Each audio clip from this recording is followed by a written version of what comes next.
pour évoquer cette décision stratégique du gouvernement israélien, celle de se doter d'une autorité chargée, ou d'un organisme plus précisément chargé de lutter contre les cyberattaques. On l'a vu récemment, Israël a accusé l'Iran d'avoir mené toute une série d'attaques informatiques visant des sites israéliens, militaires ou civils d'ailleurs. Eh bien, il s'agit de se prémunir contre ce type d'attaque qui coûte évidemment beaucoup d'argent à l'économie. C'est un reportage de Mathias Inbar et Maël Benoliel. Cyberdéfense, cybercriminalité, cyberattaque, plusieurs appellations, mais un seul thème, le développement exponentiel de l'informatique avec ses qualités, mais surtout ses dérives. Dans son roman 1984, George Orwell écrivait que l'ignorance, c'est la force. Aujourd'hui, plus d'ignorance de masse, la toile est accessible par tous.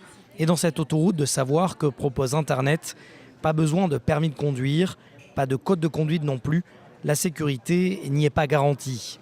Face à ce danger permanent, Israël a décidé de créer une autorité nationale de cyberdéfense.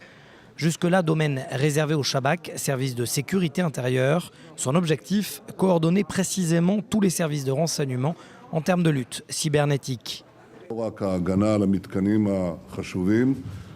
Il s'agit de la mise en place d'une nouvelle autorité.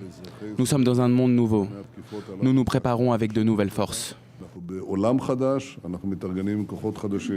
Nouvelle autorité, certes, mais un savoir-faire déjà acquis. Nous avons décidé de nous rendre au siège d'Akamai, société de protection data et cybersécurité, pour comprendre pourquoi et surtout comment le champ de bataille traditionnel s'est transformé en guerre 2.0.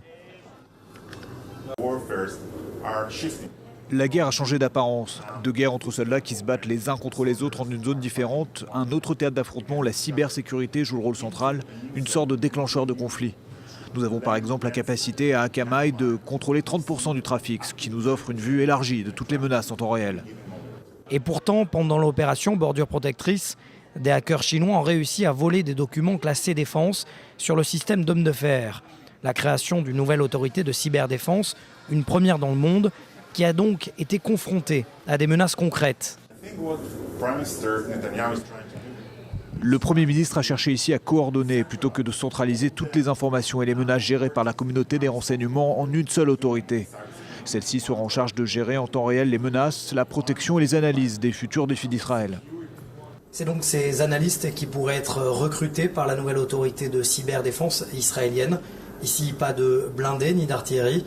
Et pour seule arme, ces analystes possèdent un clavier, une souris et surtout un cerveau bien développé.